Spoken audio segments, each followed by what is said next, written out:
પાલિતાણા આનંદજી કલ્યાણજી પેઢી દ્વારા ફાગણ સુદ તેરસના દિવસે યાત્રિકો માટે અનેરી સુવિધા આપવામાં આવી હતી, જે સર્વ યાત્રિકોએ બિરદાવી હતી.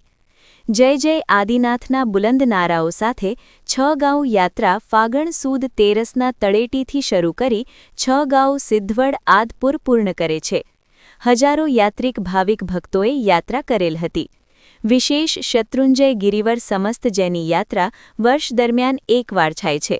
દેશભરમાંથી જૈન ભાવિ ભક્તો યાત્રાએ પધારતા હોય છે. એપીએન અસૂલ ન્યૂઝ, પાલિતાણા. આરબી રાઠોડ. આજનો દિવસ હમણાં જેમ શ્રીપાલભાઈએ કીધું એમ બહુ અગત્યનો દિવસ છે. યાત્રાનું ખૂબ મહાત્મ્ય છે. વર્ષ દિવસની અંદર એક જ વખત આ સંપૂર્ણ યાત્રા થાય છે. બાકીના દિવસોમાં આ 6 ગાઉની યાત્રા હોતી નથી. એવા મહત્ત્વના દિવસે આજે બધાના સહયોગથી, બધાના સહકારથી યાત્રા ખૂબ સુંદર રીતે પરિપૂર્ણ થઈ રહી છે. એટલું જ મારે કહેવું છે કે આજની આ યાત્રા સકળ વિશ્વની અંદર શાંતિ પ્રસરે એ માટે પ્રભુને પ્રાર્થના કરીએ. જે જહેમતથી, જે શ્રમથી યાત્રા થઈ છે અને યાત્રાનું ફળ સકળ વિશ્વની અંદર જે અત્યારે યુદ્ધના ભણકારા વાગી રહ્યા છે, જે યુદ્ધની જ્વાળાઓ સળગી રહી છે, એ શાંત થાય. પ્રભુ આદિનાથ દાદાને એવી પ્રાર્થના કરીએ સકલ જીવને અને સકલ સૃષ્ટિને શાંતિ મળે અને જે પણ આવી યુદ્ધની ચેષ્ટાઓ છે એ બંધ થાય અને વિશ્વ શાંતિ પ્રસરે, એ જ આજનો મુખ્ય મંત્ર છે. ખુલ્લાપણે વહેલી સવારથી આ યાત્રા શરૂઆત કરી અને અત્યારે અહીં સિદ્ધવડ ખાતે પધારી રહ્યા છે.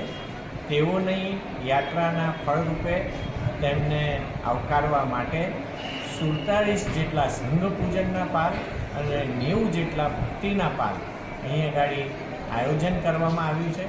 અને આ આખા આયોજનમાં પ્રશાસનનો ખૂબ સુંદર સહકાર મળ્યો છે. આજે પ્રશાસનમાં વન વિભાગનો પણ ખાસ સહકાર રહ્યો છે. લગભગ 100 જેટલા કર્મચારીઓ સાવજથી આ યાત્રામાં યાત્રાળુઓને રક્ષણ આપવા માટે તેઓ ખડે પગે હાજર રહ્યા છે. તે સિવાય police department, fire department, ST department, મામલતદાર, રેવન્યુ શાખા, ગ્રામ પંચાયત સર્વે અત્યારના ખૂબ જ ખડે પગે સેવા આપી રહ્યા છે. આ યાત્રામાં લગભગ ભાવનગરના એક एड्रेस आपको सिर्फ बोलने का है.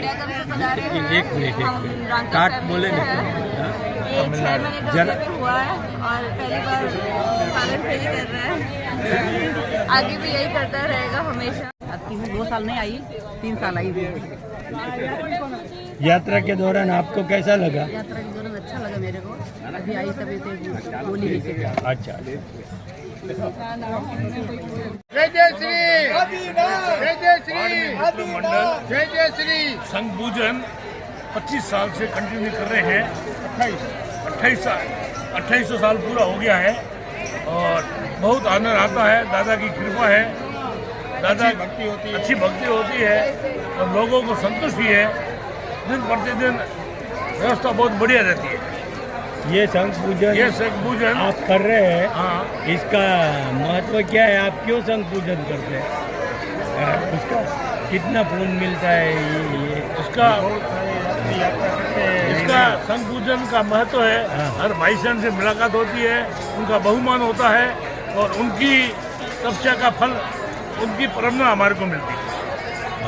સુરેન્દ્રનગરથી આવું છું. છેલ્લા 2 વર્ષથી સંઘ પૂજન કરવા આવું છું.